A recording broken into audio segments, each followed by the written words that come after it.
Ja, gospod Primožič, res smo v Parku vojaške zgodovine veseli, da smo skupaj praznovali teh vaših 100 let. Ne? Jaz tudi. Ja. In upam, da vam je bilo veselje, no, da smo skupaj malo obudili spomine na vojno dogajanje in to vašo odisejado.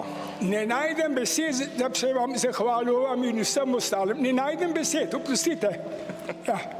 Res nam je bilo veselje in kot smo napisali, no, postali ste častni član Društva prijateljev Parka vojaške zgodovine, prav zaradi tega, ker ste res živa priča zgodovine, nosilce enega zgodovinskega spomina in vedno opozarjate tudi na pomen, na grozote vojne in pomen prizadevanj za mir. Iskrena hvala. Vsaka beseda se mi zdi, da je odveč. Iskrena hvala. To. Hvala lepa.